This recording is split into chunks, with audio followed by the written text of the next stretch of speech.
안녕하세요. 이코노 웨이브입니다. 수요일 밤 9시 30분에 소비자 물가지수가 발표돼요. 많은 분들이 CPI 발표만 나오면 비트코인이 출렁이는 걸 보셨을 거예요. 그런데 왜 그런지 정확히 아는 분은 많지 않아요. 오늘은 CPI가 도대체 무엇이고 암호화폐 시장을 흔드는지 완전하게 해부해드리겠습니다. 이걸 알면 내일 결과가 나왔을 때 스스로 판단할 수 있어요. 먼저 CPI가 무엇인지부터 설명할게요. CPI는 소비자 물가지수예요. 영어로 컨슈머 프라이스 인덱스예요. 쉽게 말하면 물가가 얼마나 올랐는지 보여주는 숫자예요. 미국 노동통계국이 매달 발표해요. 우리가 사는 물건과 서비스의 가격을 측정해요. 식료품, 주거비, 교통비, 의료비, 에너지 같은 거예요. 이 가격들이 1년 전보다 얼마나 올랐는지를 퍼센트로 보여줘요. 예를 들어 볼게요. CPI가 3.8%라는 것은요. 작년 이맘때보다 물가가 평균 3.8% 올랐다는 의미예요. 작년에 10,000원이던 게 지금 1,380원이 된 거예요. 이게 왜 중요하냐면요. 물가가 오르는 속도를 인플레이션이라고 해요. CPI가 바로 인플레이션을 보여주는 가장 대표적인 지표예요. CPI를 이해하려면 연준의 목표를 알아야 해요. 연방준비제도예요. 미국의 중앙은행이에요. 연준의 핵심 목표가 있어요. 물가 안정이에요. 구체적으로는 인플레이션 2%를 목표로 해요. 왜 2%냐면요. 물가가 너무 많이 오르면 사람들 살기 힘들어요. 그렇다고 물가가 안 오르거나 떨어지면 경제가 활력을 잃어요. 2%가 적당한 균형점이라고 봐요. 지금 상황이에요. 4월 CPI가 3.8%였어요. 연준 목표 2%를 크게 넘어요. 물가가 너무 높은 거예요. 그래서 연준이 금리를 못 내리고 있어요. 이게 핵심이에요. CPI가 2%에 가까우면 연준이 금리를 내릴 수 있어요. CPI가 2%보다 높으면 연준이 금리를 높게 유지하거나 올려야 해요. CPI 하나가 금리 정책을 좌우하는 거예요. 이제 CPI와 금리가 어떻게 연결되는지 설명할게요. 이게 핵심 메커니즘이에요. CPI가 높게 나오면요. 인플레이션이 심하다는 신호예요. 연준은 물가를 잡아야 해요. 물가를 잡는 방법이 금리 인상이에요. 금리를 올리면 어떻게 되냐면요. 대출이 비싸져요. 사람들이 돈을 덜 써요. 소비가 줄어요. 물가 상승이 둔화돼요. 그래서 CPI가 높으면 금리 인상이에요.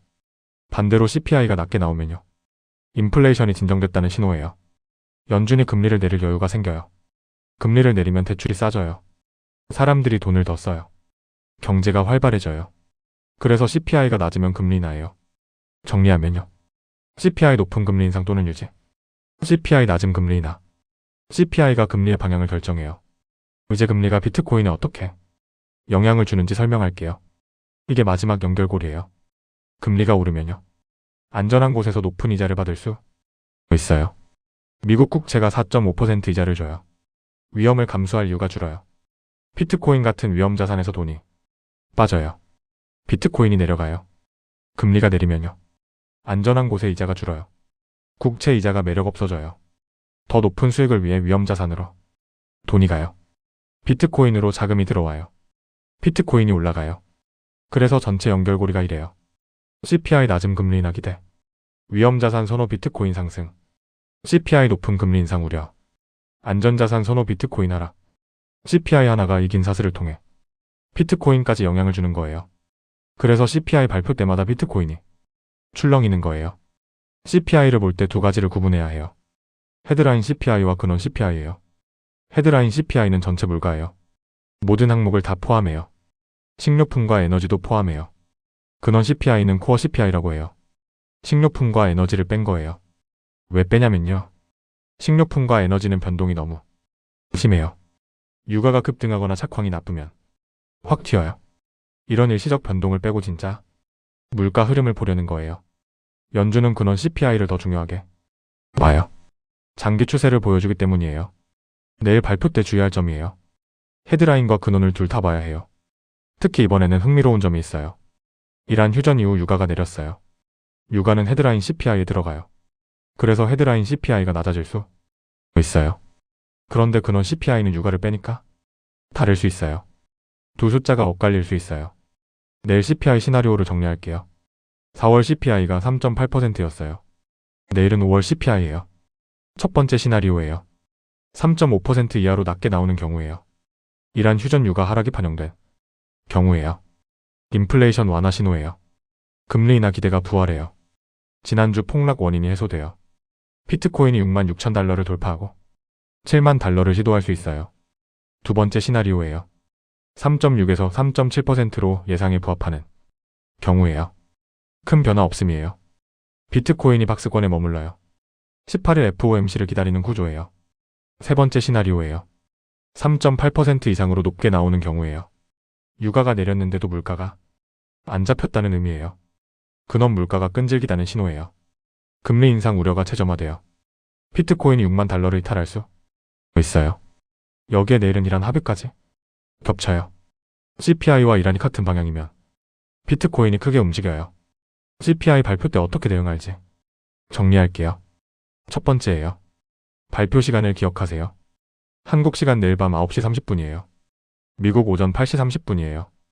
두 번째예요. 예상치와 비교하세요. CPI는 숫자 자체보다 예상치와의 차이가 중요해요. 예상보다 낮으면 호재예요. 예상보다 높으면 악재예요. 세 번째예요. 헤드라인과 근원을 둘 다 보세요. 특히 이번엔 유가 문제로 둘이 엇갈릴 수 있어요. 네 번째예요. 발표 직후 변동성에 주의하세요. CPI 발표 직후 몇 분간 가격이 급하게 움직여요. 이때 추격 매매는 위험해요. 다섯 번째예요. 18일 FOMC와 연결해서 보세요. 내일 CPI가 18일 워시 첫 연방공개시장위원회를 예고해요. CPI가 낮으면 FOMC 기대가 커져요. 투자자 관점이에요. CPI 발표는 변동성이 큰 이벤트예요. 결과를 확인하고 대응하는 게 안전해요. 발표 전 큰 베팅은 도박이에요. 오늘을 한 문장으로 정리할게요. 소비자 물가 지수는 물가 상승률을 보여주는 지표로 CPI가 높으면 연준이 금리를 올려 비트코인이 눌리고 CPI가 낮으면 연준이 금리를 내려 비트코인이 오르는 구조이며 내일 5월 CPI가 이란 휴전 유가 하락을 반영해 3.5% 이하로 낮게 나오면 비트코인 반등에 강력한 트리거가 됩니다. 내일 밤 9시 30분 발표를 함께 지켜봐요. 이코노 웨이브가 결과 나오는 즉시 긴급 분석을 올리겠습니다.